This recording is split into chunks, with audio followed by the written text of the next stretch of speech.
ছাতিয়ান গ্রাম ইউনিয়নের কোমরভোগ হতে কোমরপুরগামী পাকা রাস্তার উপরে জৈনেক তোফাজ্জল হোসেনের পুকুরের উত্তর পাশে উক্ত সাদা হায়েস মাইক্রোবাসে অপহরণকারীরা ভিকটিমকে শ্বাসরোধ করে হত্যা করে পালিয়ে গেছে।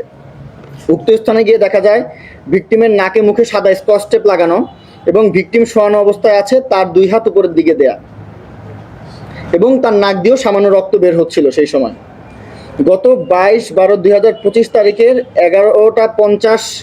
রাত 11:50 ঘটিকার পূর্বেই যে কোনো সময় ভিকটিমকে শ্বাসরোধ করে হত্যা করা হয়েছে বলে ধারণা করা হয়।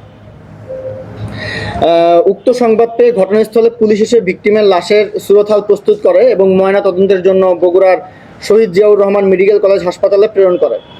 উক্ত ঘটনায় ভিকটিমের স্ত্রী বাদী হয়ে দুপচাঁচিয়া থানায় একটি হত্যা মামলা দায়ের করেন, যার মামলা নাম্বার 14, তারিখ 23/12/2025, ধারা 364/302/34, পেনাল কোড 1860। উক্ত ঘটনার পর থেকেই অজ্ঞাত আসামিগণ পলাতক ছিলেন। ঘটনার রহস্য উদ্ঘাটনের জন্য র্যাব 12 সিপিএসসি বগুড়া তদন্ত শুরু করে এবং তদন্তের এক পর্যায়ে বিভিন্ন প্রত্যক্ষদর্শী এবং পুলিশের মাধ্যমে প্রাপ্ত সন্দিগ্ধ কিছু অভিযুক্তের প্রতি গোয়েন্দা নজরদারি বৃদ্ধি করে।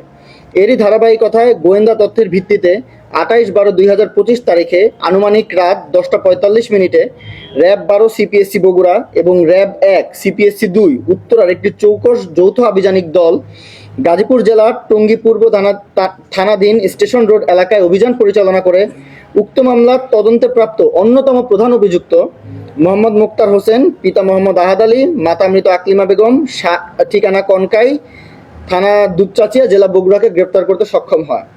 উক্ত ঘটনার প্রেক্ষিতে গত 26/12/2025 তারিখে সিপিএসসি বগুড়া র্যাব 12 এবং র্যাব 4 সিপিএসসি মিরপুরের এবং র্যাব 13 সিপিসি 3 গাইবান্ধার যৌথ অভিযানে একই মামলার তদন্তে প্রাপ্ত অপর এক আসামি মোহাম্মদ জেলহজ আলী, পিতা মিঠু প্রামাণিক, মাতা মৃত পপি বেগম, ডিমশহর, ওয়ার্ড নাম্বার 1, থানা দুপচাঁচিয়া, জেলা বগুড়াকেও গ্রেফতার করতে সক্ষম হয়। প্রাথমিক জিজ্ঞাসাবাদে জানতে পারা যায় অনলাইন জুয়া খেলাকে কেন্দ্র করে অপহরণ এবং হত্যাকাণ্ড সংগঠিত হয়েছে। অভিযুক্তের বর্ণনা মতে ভিকটিম অনলাইন জুয়ার প্ল্যাটফর্ম 1xBet, মেলবেট ইত্যাদি এজেন্ট ছিলেন এবং অভিযুক্ত ব্যক্তিরা সবাই অনলাইন জুয়ার মাধ্যমে বড় অঙ্কের টাকা নষ্ট করেছেন বা খুইয়েছেন। অভিযুক্ত মুক্তার নিজেও প্রায় 6 থেকে 7 লক্ষ টাকা হারিয়েছে।